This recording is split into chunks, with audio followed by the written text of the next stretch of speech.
Now tuning in to Earbud Media. Audio for everyone.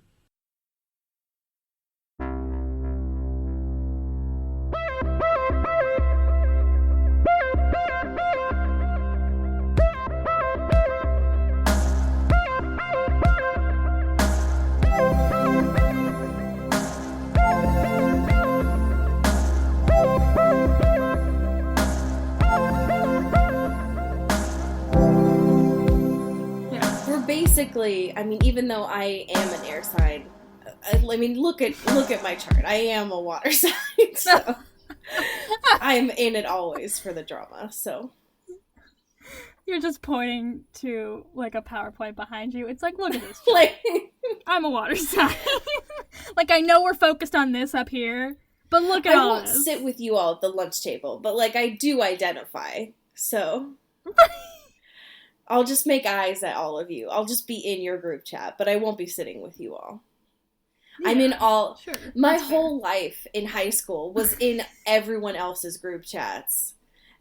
Oh my god. But just not making eyes with anyone. That's my whole... That's so exhausting. I love it. I love to be part of everyone's group chats. Not saying anything. I just want to be part of them. I just like to know. Oh, God. Ugh. Just thinking about it right now. Just, Take me back. Makes me so warm inside. I just like to know.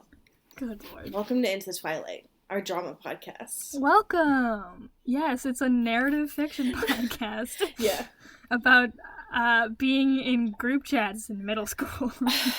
No, not in middle school. That's too real. That's not narrative. Fine, whatever. That's just a serial. That's just me bringing truth. Yeah, just like reading your old group chats and like talking to people you went to middle school with. That's just me bringing stories from work every day and talking about them. Yeah. One of these days, Ira Glass has to do that, right? Just Ira Glass in a middle school. Just that soft, soothing voice with the students just screaming while walking by. Yeah. Yeah. I love that. I would love to hear that. Great. Just the dichotomy of that is beautiful to me. Sure. Well, welcome to this exploration on toxic masculinity and also the drama surrounded by it. Yeah. And listen, Ira Glass is just at the center of all that Venn diagram. Here's the thing that you all haven't known as we are creeping ever closer to 150 episodes. Ira Glass has been on this podcast every single episode. We've just selected to mute that microphone. Yeah. He has a lot to say and we appreciate it. But it's just not always the mood, you know? It's just it doesn't always fit with the brand.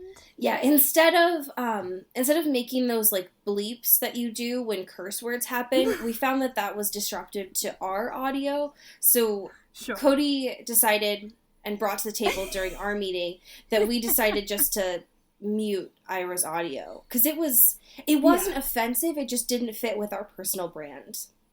Right. We still keep him on though. It's just we hear it because there may be a time where it will be relevant, right? We hear it. But it just hasn't gotten there yet. Yeah. But you all don't hear it. Ira, I'm sorry. I just didn't want to talk over you during this time, but we felt like the audience needed to know. Shout out to Ira Glass, our homeboy in the stewed. Yeah, in the stewed. Yeah. This is what happens when we do a podcast recording in the morning. When I haven't had my juice. Oh my god. Don't even talk to me before I've had my juice. Can you believe I've been making that joke for so long without realizing the implications that it had with Lizzo? Can we get Lizzo on the pod, please? Lizzo? Ira, can you get Lizzo, please? Yeah, there's a lot of Lizzo implications. There's a lot of Janelle Monáe implications. I mean, that's what happens with, like, when our brands coincide, you know? Right, sure. Yeah. That's fair. Yeah. Cody, how the hell are you doing this morning? I'm good. I made a very stupid purchase the other day, and I'd like to show you that right now. How are you? Let me. Yes? Just.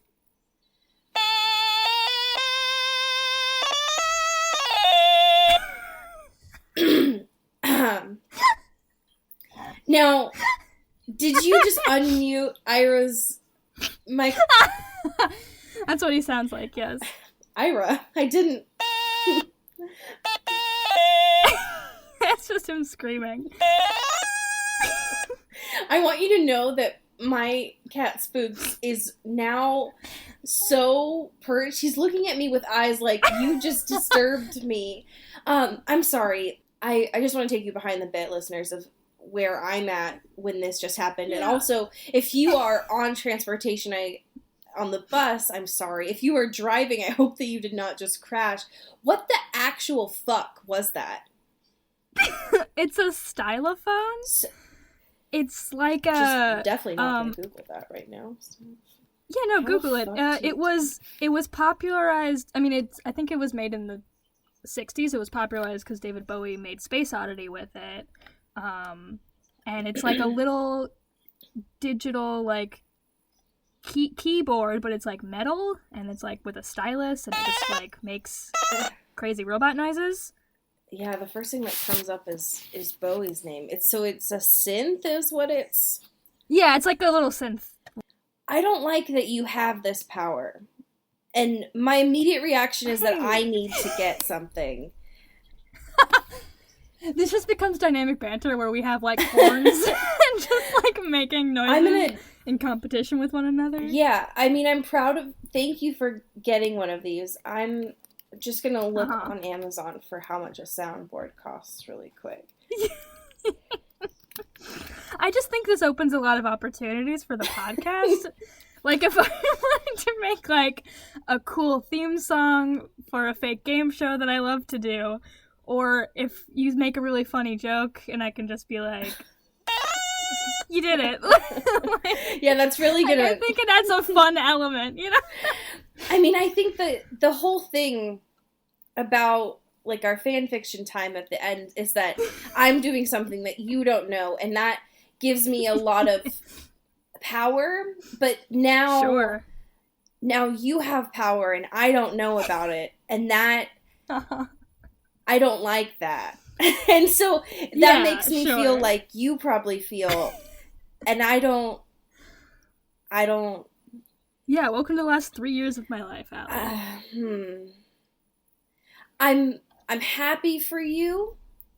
I'm happy for you. Thank you. And also, I'm just gonna... There's some one-day orders on a soundboard. If this thing has a lot of fucking knobs that I don't understand, but it also has 69 ratings, so I'm gonna trust that. Nice. This fucking soundboard looks like something from Back to the Future. You know what? I'll look at it later. I'll just deal with that. I can't wait for this podcast to become unlistenable. I can't wait to just send all of you away. It's just a battle of the bands. I just want to get back to Guitar Hero at some point. Okay. And if that means just making it on a podcast, then that's fine. Sure. Anyways, I'm excited for you to have this. Thank you so much. So I don't know anything about synth because I don't do acid. So does it work on its own? Does it have to be plugged into like a mic? No, so it has its own little speaker thing. There's like an audio input and that you could like connect it to a speaker or something, but it's all like self-contained in like a little handheld thing, which is super cool. Sure. That's interesting. Mm-hmm. Well, thank you for bringing some actual informative things into our current events space today. Oh, I'm all about teaching and wisdom and spreading the good word. The good word of synth? Yeah. What the fuck? Okay, well, when you say it like that, it does make me sound like a cop. Hi, do you have time to talk about the good word of synth? Hi, you've heard of Jehovah's Witness, but might I introduce you to stylophones? I would slam my door faster. I wouldn't even open my door. I would just be like, hi, I'm calling the cops.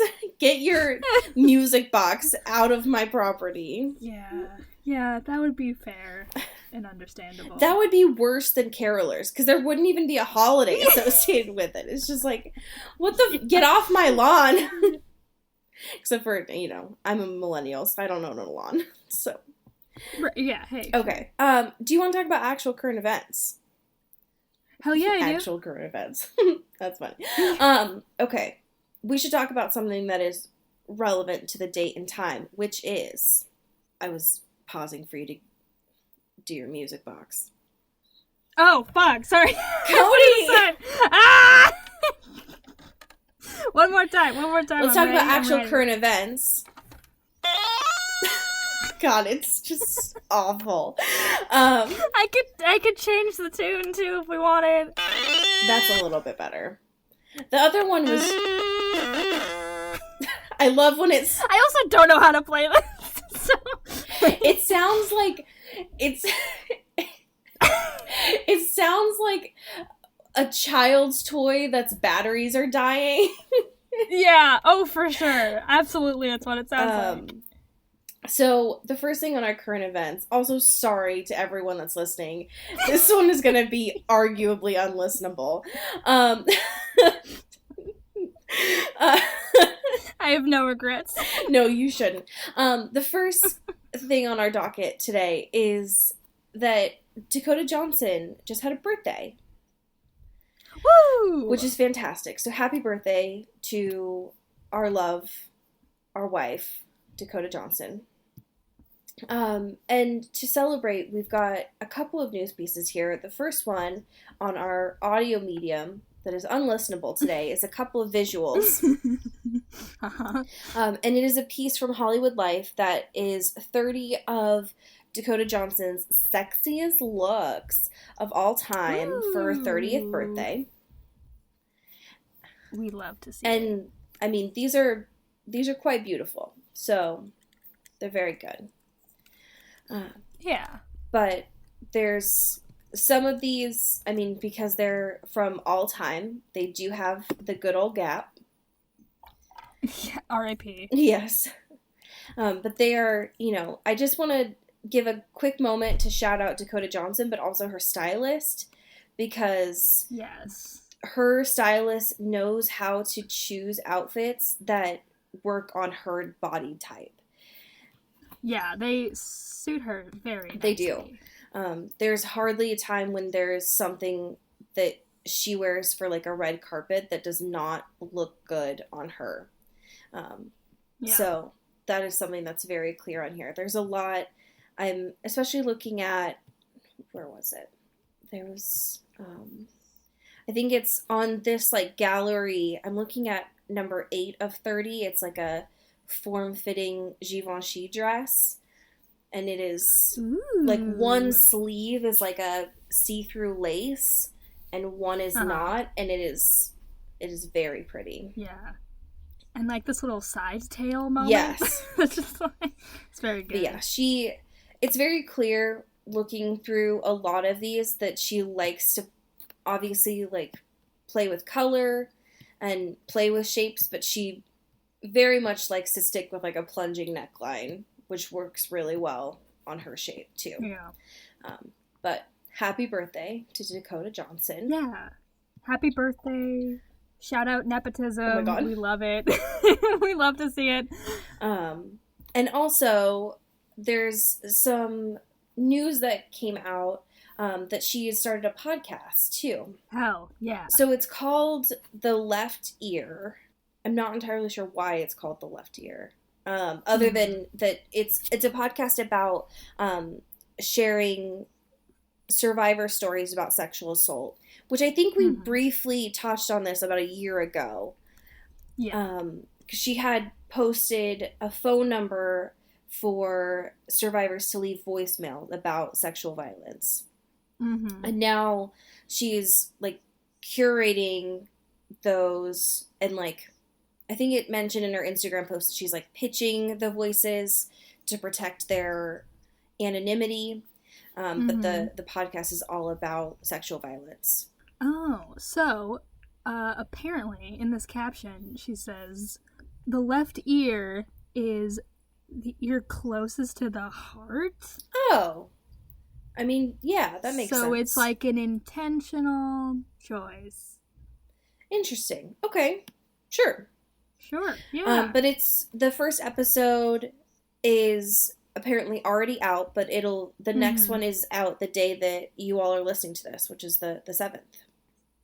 So go support our colleague, our coworker, and also our wife, Dakota Johnson. Yeah. So I'm curious to see. I think it's just, from what I can tell, I mean, it seems like it's something that's important to her, but also probably using her privilege and her voice to support that, which is pretty cool. Yeah. Hell yeah. So, next up, you did a little bit of work with this by seeing this movie earlier this week. Do you want to talk about The Lighthouse? Boy, do I. All right. Fuck.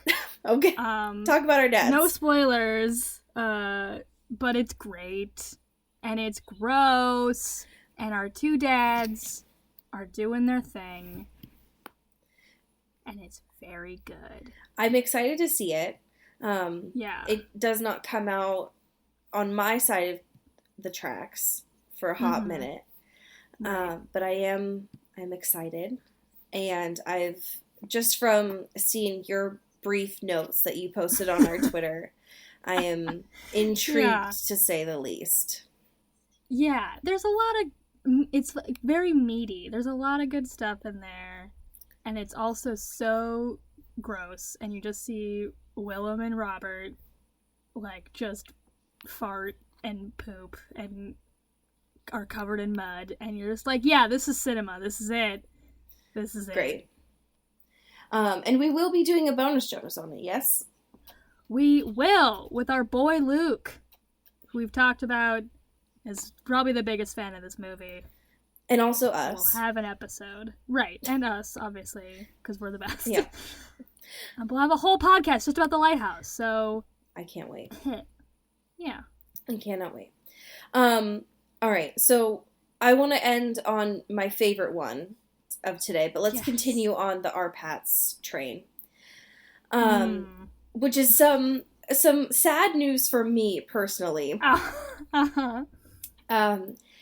So I'm looking at this from cheatsheet.com. Some news.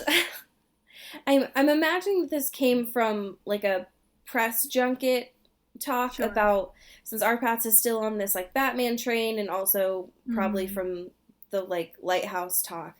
But apparently RPATS hates the nickname that he's had for a decade plus.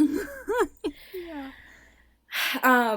And so he hates RPATS and says that it's apparently, he says he's not a fan. He says, quote, "If I could figure out a way to get rid of that, it'd be amazing. It does sound like an antacid tablet." And that kills me, first of all, because I say it nonstop. And I mean, I think it's because of a lot of people that have longer names, like J-Lo has this, A-Rod has it too. And so I don't know when it started. I feel like I've been calling him this since Twilight. I don't know that I called him this during Harry Potter. But I just pour one out, I guess, because he doesn't like it. So I'm sorry, my boy. I'm sorry to have hurt you, I guess. I just didn't know. Fuck. Shit. Yeah. Last but not least is, I saw this on Twitter, because I think you tweeted it for us. I honestly don't remember. Time is fake. Probably. But Teen Vogue also talked about it, and we have some case due, and I don't know that it's news so much as it's just fans are talking. But it apparently got Teen Vogue's attention, and folks, we need another Twilight reboot for so many reasons. But the current discussion on Teen Vogue right now is that we, as a community, want a reboot with K-Stu playing both roles. It's what we deserve. And why is that currently in our discourse? Well, it's because of this fucking photo from K-Stu of her looking like Edward. Oh, because she looks just like yeah. Pattinson. So I don't remember where this photo came from. I don't know. It's probably just but it's just a random photo of fucking K-Stu looking hot as all get out in a fucking blue Henley and a black blazer, just looking all like very Twilight-esque colors, and very much in like the, I don't remember what, I think it was an Audi, I honestly can't remember, but like that scene where he's like, I'm going to hell anyways car, where it's like a very branded scene in Twilight. Where he's got the sunglasses on. But in this photo of K-Stu, she's just got a cigarette, too. And so folks were like, I'm sorry, I think she can play both roles, actually. I think, And so I love that people are like, yeah, this is kind of perfect, actually. She's too powerful now. She could just play both roles. Yeah. And I love it very much, and I support it wholeheartedly, actually. Hell yeah. I kind of love that because I can imagine this working for a lot of the characters. Like, if you can imagine, I'm blanking on, if you can imagine fucking Anna Kendrick playing her role as Jessica, but also playing Mike Newton, all of my problems are fixed. Yeah, that's pretty good. No longer would fuck Mike Newton even be in place. Sure. Just saying. But would society recover from that loss? You know what I mean? That's fair. That's fair. But it's a beautiful photo. It got a lot of people talking. It's fantastic. So. Yeah. All right. We have a couple of questions. Woo! Go ahead and start us off. Rachel asks us, do you think Beau and Edward picked up careers in the future like Carlisle did? If so, what fields are they working in? That's a good question. Yeah. I mean, probably. Sure.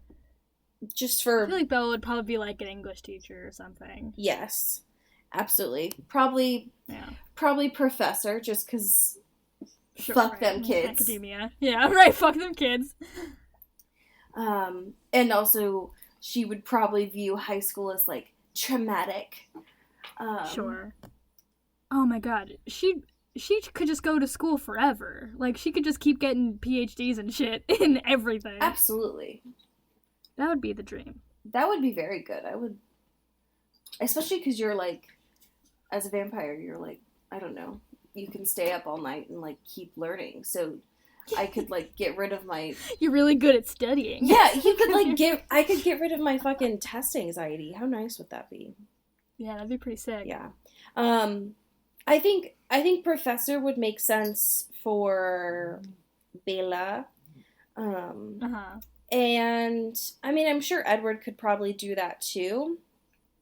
Sure. I feel like that would probably be the obvious choice, just because they...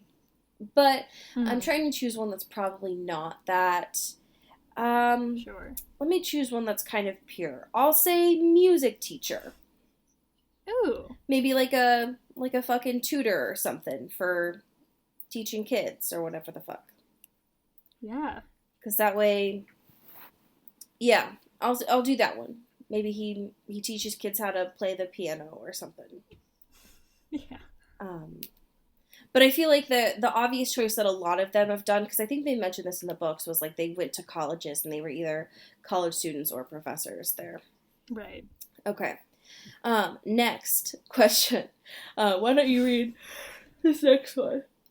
Oh, you don't want to do it? No, because I saw your reaction to it, and I want you to read it. Taylor Brown Townlautner asks us, does getting your flu shot make you stronger than Edward Cullen pre-vampirism?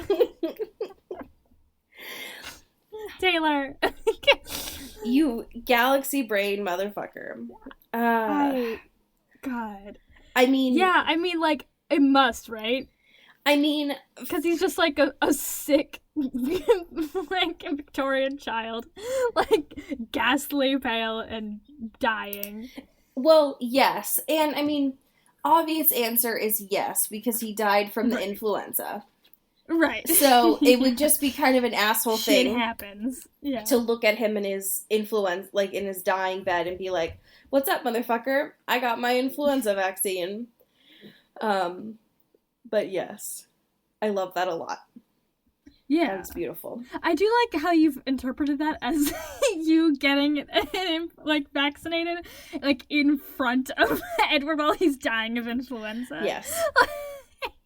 Like, why is that the scenario? Well, because I would imagine it's, like, if you're doing it, I don't know why I thought it was, like, back then. It's just like a standoff of you and Edward.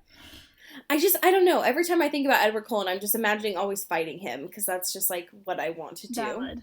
So. That's valid. Yeah. Oh, fair enough. All right.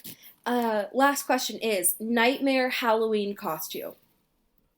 Am I supposed to understand what this means? I think it's, like, Halloween costume. The way I interpreted it was, like, I interpreted it as, like, your least favorite Halloween costume.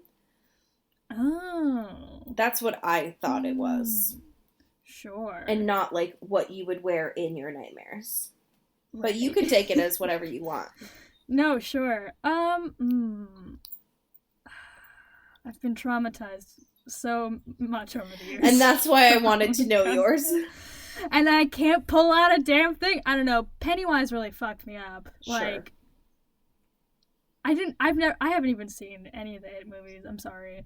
But I've now know too much, because for that 1 year, it was like 2016 or 2017, when people were really into that costume, and we sold like a bajillion of the same Pennywise costumes.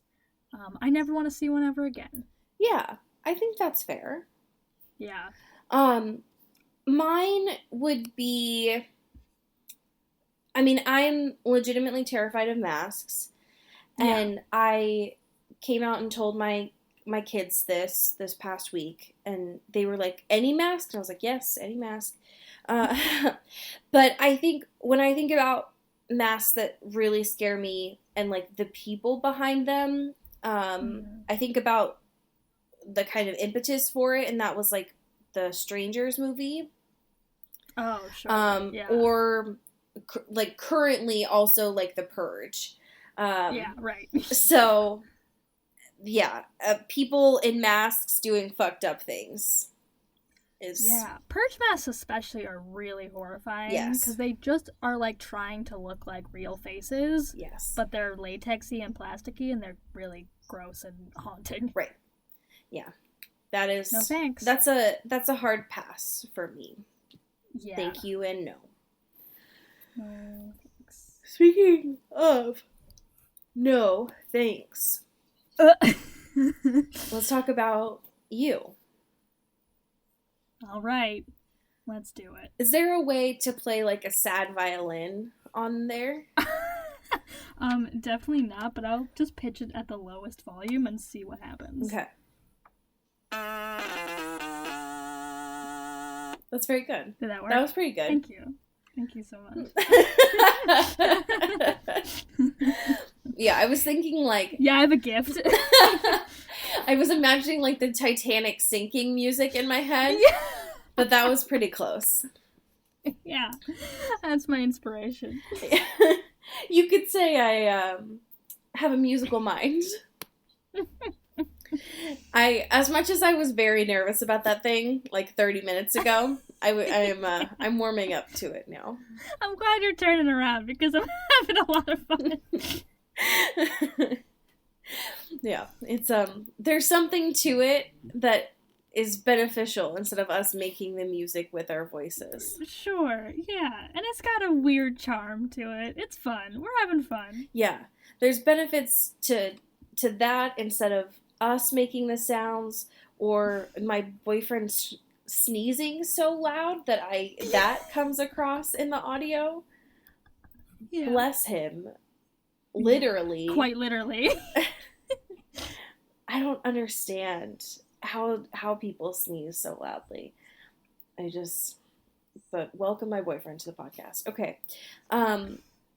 Where we left off last time, was Joe was literally about to kill a man. Yeah. Like, disassociating, about to kill a man who was doing, like, volunteer work in New York when Beck called. obviously drunk.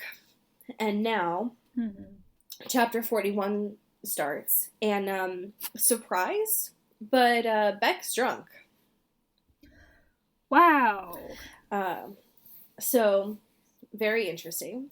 And Joe, of course, because he's Joe, like, last chapter, was like, oh yeah, Beck called, she wants to fuck. And this chapter starts and he's just like holding on to that pillow that they got at IKEA, which still has a tag on it. And I'm not sure if, when he talks about that, if it's like the manufacturer tag, like the ones where it says like, only the owner can cut this off. Or Right. if it's like the IKEA tag that has like the plastic thing in like the sale. You know what I'm saying? Yeah, I don't know what exactly he's referencing. Me either. I'm assuming it's like the plastic one that has the sale price on it, but whatever. Sure. Yeah. So he's just like looking at that underneath the table, and Beck is just like drunk and crying. And he's just like, cool, so we're... Still wanna fuck? Yeah. He just like gets Kleenex and is just like willing to like put those on her face and like still have sex with her. And he's just like looking around her apartment being like, cool, so you've made a lot of progress. You have curtains now. So, good job. Wow, Beck, you're really adulting right now. But, you have apples. Like, I know all of your friends are dying around you, but the decor has really stepped up its game. So... Yeah, including the apples on your counter that are rotting, Beck. So, progress. It's like I'm just gonna put in a compost bin right here while you're not looking. And during this whole time of her being drunk and crying, he doesn't really know what's going on because she hasn't explained it yet. But we do find out after a bit that it's because Peach is dead. Shocker.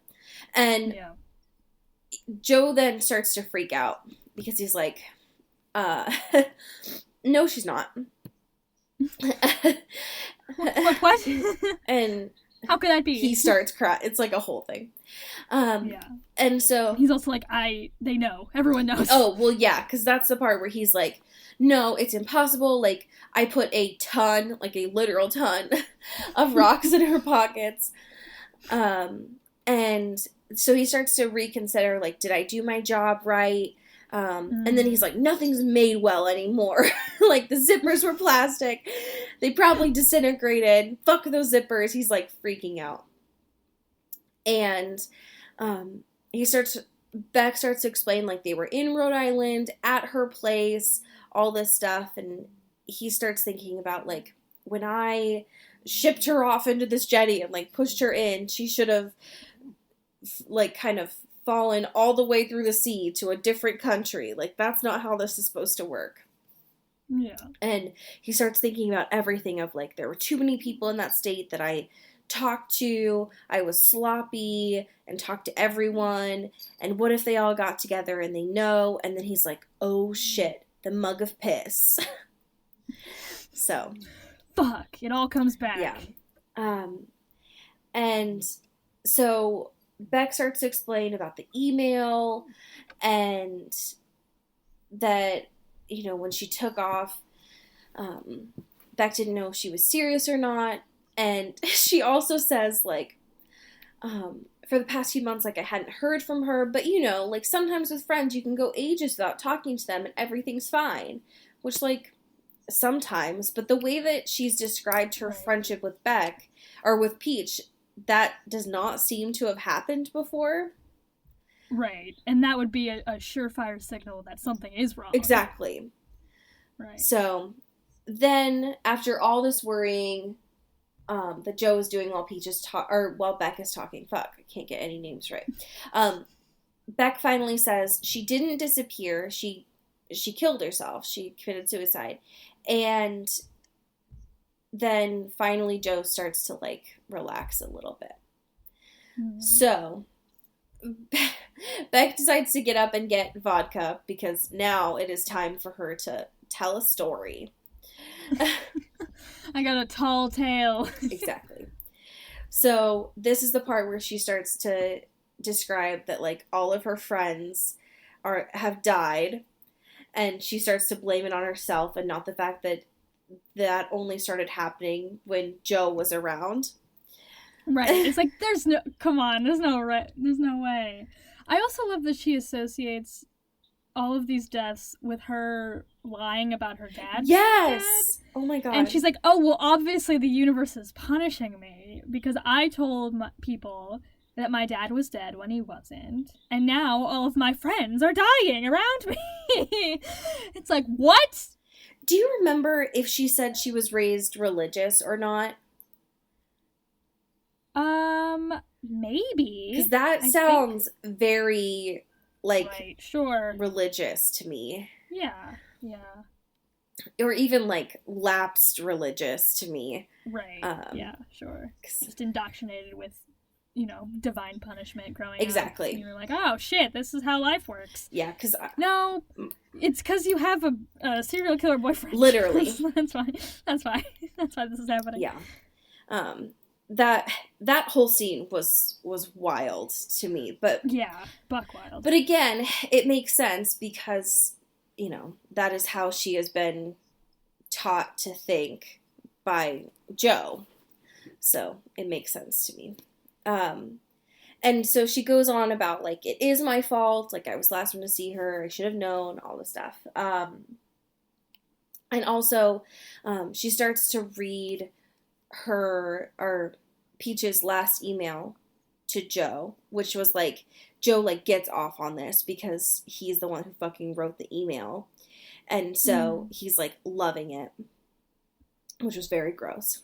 And then, after all this, Beck shares with Joe about, there's too many names, Peach trying to come on to Beck.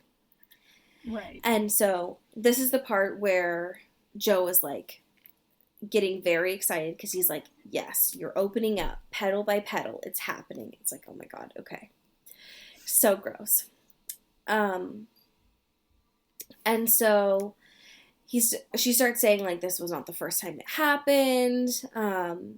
And so he starts, like, explaining, like, it's not your fault, all these things. And so this is the part where, because Beck is upset and emotional and drunk, she, is looking for comfort and goes at Joe, and they have sex. Very healthy, very good. Yep. But this is what Beck does. And yeah, she loves self-sabotage. Of course she does. And loves it. And Joe interprets this as, like, great, we're back together. Right. It's like, oh, she's in love with me and has been in love with me forever. Yeah. Who cares? It's like, no, she's just manic, like, yep. And traumatized. Yeah. And all of her friends are dead. Yep. And you are the one who answered the phone. Right. Yeah. And so that is, so they, like, have sex, and in the morning, they, like, are at breakfast or whatever, and the chapter ends with him saying, like, when I get back to the table, at this, like, diner that they're at or whatever, we start all over again. And it's like, great, that's exactly what Beck needs from you, Joe, is, like, you to be back in her life. When she was, like, starting to get her shit together. So, chapter 42 is gross, for so many reasons, but especially because Joe is doing the thing where he's, like, counting the days that they are together. Ugh. And I hate Dear it. diary. Yeah, it's awful. The other thing that I find super gross, and again, it's not surprising because it's Beck and she, like, lies about things, but she talks about these robes, which she got from Peach's place, but she says that they're from the Ritz-Carlton. And so they come up, her and Joe make up this whole thing about, like, the rule of the robes, which apparently is supposed to be this, like, cute and, like, sexy thing between the two of them, but is also just, like, founded on lies, like their whole fucking relationship. But apparently it's like, when you are in this apartment, you're allowed to be naked or in a robe. And that's it. It's not anything special. Joe is gross, like always, because he says, like, I promise to abide by the rule, and I like you all charged up. He also says, your therapy worked because your daddy issues are gone, and with me, you're a woman, not a little girl.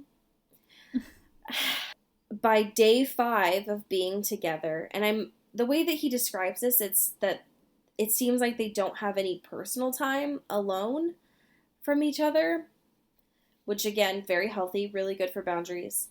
All they seem to do is just have sex and eat and sleep and watch Pitch Perfect, which, again, live your bliss, but also yikes. Right, and also, I think it's interesting that his whole relationship with Karen Minty, they were just loafing about and watching shitty media. Yep. And he was like, this sucks. I can't believe I'm wasting away my life like this. And he's now doing the same exact shit. Yep. Living the same life. But with Beck, and he's like, this is what it's about, baby. This is life. This is love. This is perfect. This is love. Just max and relax and watching Pitch Perfect. Can't stop thinking about that shit with my girl. Ugh. It's like, what do you want? Yeah. What do you want?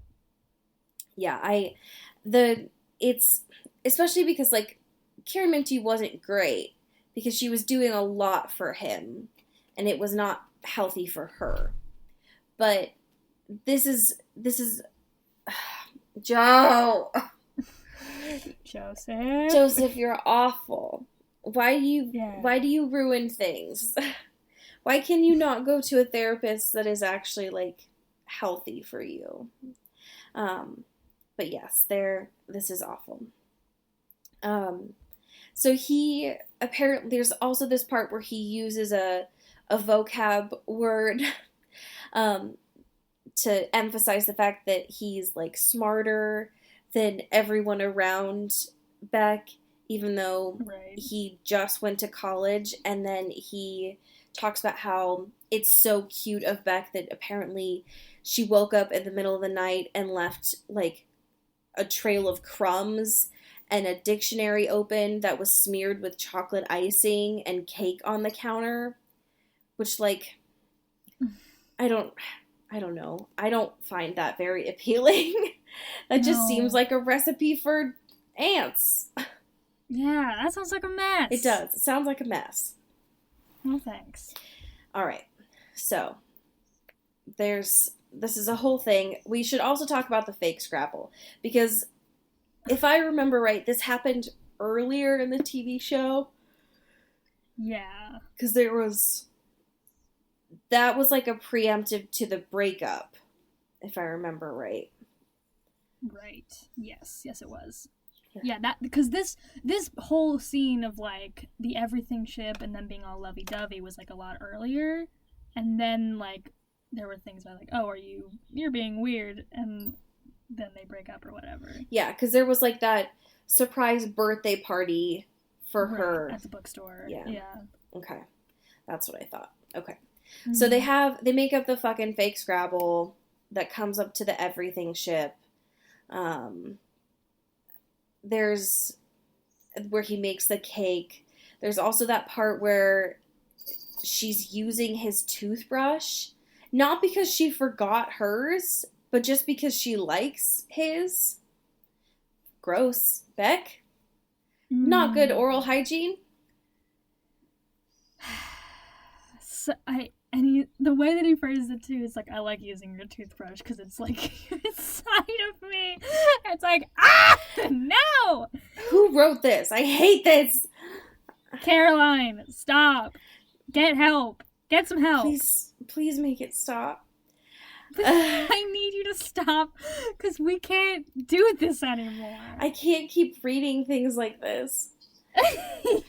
And there's a part at the end of this chapter where Ethan, bless him, is like, they're at work together, and he's like, so, just so that you're aware, like, I understand you're in the honeymoon period, and it's all great and perfect, but just know, like, it's not always going to be this good. Like, you know, it will settle a little bit. And he's like, Joe's like, fuck you, it's only going to get better than this. And that starts to get into Joe's head because he can't handle that. And so he's like, what if Ethan's right? What if you don't text back? And so he just texts hi to her, and then immediately, because the problem that was mentioned before is that Beck will constantly be texting Joe at work to the point where he can't get anything done. And it's like, Beck, you worked there. Like, stop. But she immediately responds with, I love you. And it's been like 2 weeks at this point. So, great. Thank you, Beck. And so Joe obviously freaks out. And that is where the chapter ends. So, great. Good things. Good things to be saying to someone who is gonna kill you, Beck. I know you don't know that, but spoiler alert. Run, please. Get out. But we're about 80% of the way through. We've got... Oh, God. Home stretch. On my Audible app, it says we have an hour of reading left. Ew. So that's nice. But next week we have chapters 43 and 44. So we're almost there! We're almost there. Yeah. Okay. Yeah. Our passions. Oh my god. All right. It's great. It's great. Thank you. Thank you so much. Thank you. All right. No, thank you. I have pulled up Reductress for this week because it's been a minute. Yeah, it's been a minute. All right. Would you like to start this week? Yeah, we got to introduce a new one. We got a new family member. It's Rachel, also known as Rachel Gray. Woo-woo! Who's a $10 sponsor. Who's gonna be 5 trash cans that close so gently you'll want them to touch you.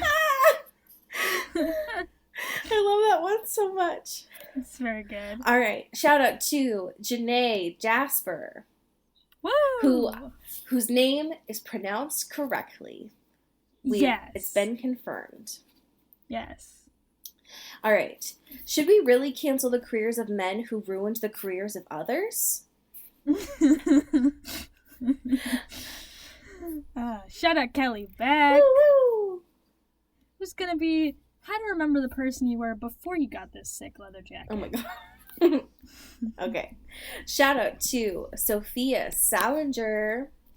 Ow! Who's gonna be, I drive a sports car because I have a tiny vagina. Shout out to Aaron Salinger. Woo-woo! Who's gonna be, how to trust someone whose parents aren't divorced. Okay. Shout out to Alex Blythe. Yeah! Who's gonna... No, I don't want your emails. Who's gonna be hottie approaching your airplane row showing no sign of stopping. Shout out to Taylor Brown Town Lautner. Woo! Who's gonna be... I lived it. I only look hot in roller coaster photos. Oh my god. And shout out to Katie Weber. Ow! Wow. Who's gonna be 4 erotic novels that won't turn you on as much as pulling the pit out of an avocado. Oh my god. I have a scar from pulling a pit out of an avocado because I am an embarrassing white person. Yeah. but it's a badge of honor. It's shaped like a fucking horseshoe, or what? It's shaped like a horseshoe, so I don't know what that has to say about me.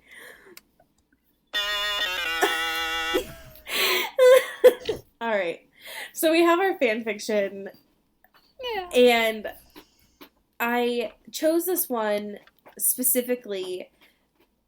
Spooks, please stop. Thank you. I chose this one specifically to celebrate Dakota Johnson. Of course. So this is titled 50 Shades of Gay. And it is by Bad Fic Wagon Train.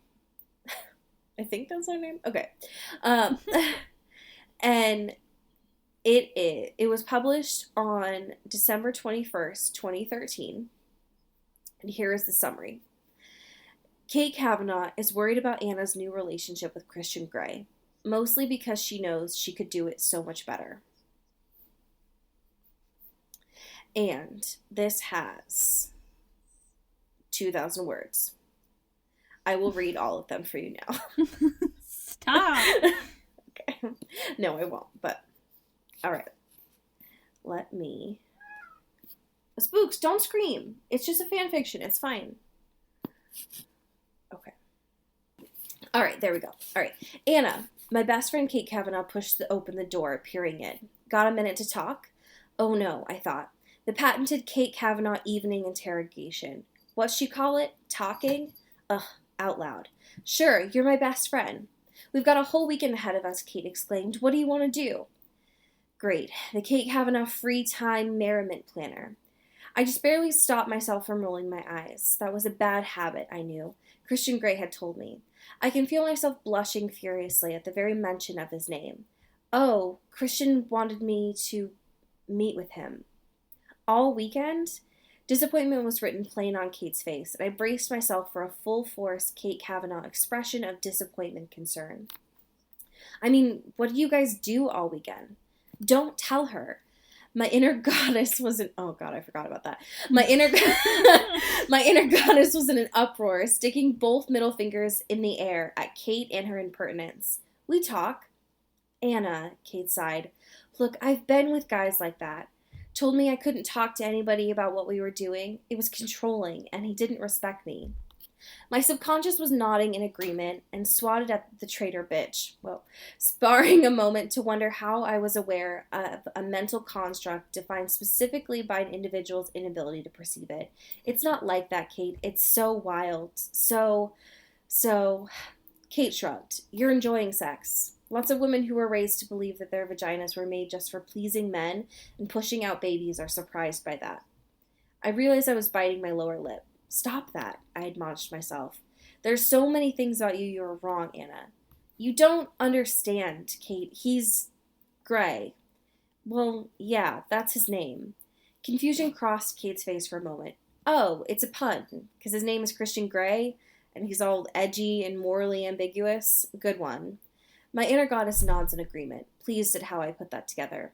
Look, so he's into kink. It's really not all that taboo these days. Everyone's down for a little spank and tickle. My heart hammers. How could she know? It's not like that, I exclaim.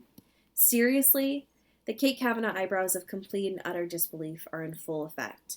Because 3 nights ago, you couldn't sit down after you came home. I think fast, Steele. Close the car door with my behind. What the fuck? Really hard. Genius. I mentally reached for a high five from my inner goddess, but she's really busy running hard against herself at the memory of Christian's hand rising and falling against my behind. No, my ass. His ass. Sure you did, Kate purses her lips. End scene. Well? There's a part in here, like a couple scenes down, where Kate starts talking about herself as, like, Miss Kinky. And, like, Mistress Spanky. So things get, like, wild. Yeah. Oh, God. So, keep reading for folks that are interested, I guess.